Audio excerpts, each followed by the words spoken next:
ఇక next family life అనేటువంటిది చూసుకుంటే కనుక ఇది మీకు ఒక సెల్ఫ్ రియలైజేషన్ ఇయర్ అనేటువంటి చెప్పొచ్చండి.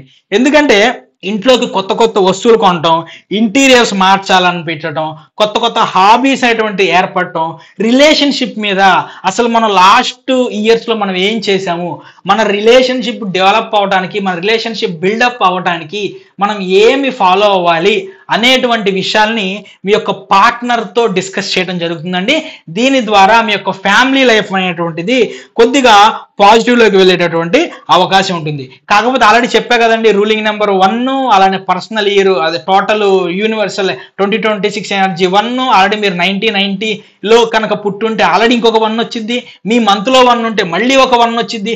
దీనివల్ల ఏమవుతుందంటే ఓవర్ ఎనర్జీ అనేటువంటి పెరిగిపోవడం జరుగుతుంది. దీనివల్ల ఏంటంటే మీ పార్ట్నర్తో కొద్దిగా చిన్న చిన్న వాగ్వివాదాలు, అది కూడా సెల్ఫ్ రెస్పెక్ట్కు సంబంధించి ఈగో క్లాషెస్ అనేటువంటివి వచ్చేటువంటి అవకాశం ఉంటుందండి. నువ్వెంత అంటే నువ్వెంత, అంటే నీ మీద నేనే గొప్ప అనేటువంటి చిన్న చిన్న విషయాలు అనేటువంటిది వచ్చేటువంటి అవకాశం ఉంటుందండి. కాబట్టి కొంచెం గుర్తుపెట్టుకోండి, పార్ట్నర్స్ అంటే నువ్వెంత అంటే నువ్వెంత అని ఉండకూడదండి.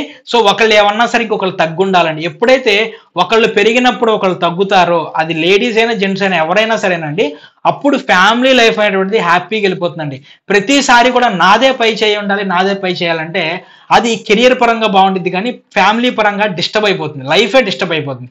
కాబట్టి మీరు ఈ ఒక్క చిన్న విషయాన్ని మనసులో పెట్టుకొని మీ పార్ట్నర్ మీద కొంచెం ఏదైతే కమాండింగ్ ఉండిద్దో, కమాండింగ్ రూపంలో కాకుండా ప్రేమ రూపంలో నిదానంగా చెప్పేటువంటి ప్రయత్నం చేయండి. ఎందుకంటే మీ మాట కూడా కొంచెం కమాండింగ్ లాగా ఉంటుంది. మీ మనసులో కమాండింగ్ ఏ ఉండదు, కానీ మీ తత్వం రాజు తత్వం కదండి, మీ రాజు నేచర్ కదా మీకు ఉండేది, కింగ్ నేచర్ కదా. కింగ్ కమాండ్ చేస్తాడు కానీ ప్రేమగా మాట్లాడేది ఉండదు కదండి. సో అదనమాట కొంచెం ప్రాబ్లం. ఓకేనా. ఇక జూను, ఆగస్టు మరియు డిసెంబర్ నెలలో ఫ్యామిలీతో ఎక్కువగా బయట స్పెండ్ చేసేటువంటి అవకాశాలు కనిపిస్తున్నాయండి. అలానే కొత్త కొత్త రిలేషన్షిప్స్ ఎవరైతే కావాలనుకుంటున్నారో, అది మంచి రిలేషన్షిప్స్ అండి, ఓకేనా, కావాలనుకుంటున్నారు వాళ్ళకి. అలానే సంతాన పరంగా కూడా కొద్దిగా పాజిటివ్స్ వచ్చేటటువంటి అవకాశం అనేటువంటిది కనిపిస్తుందండి.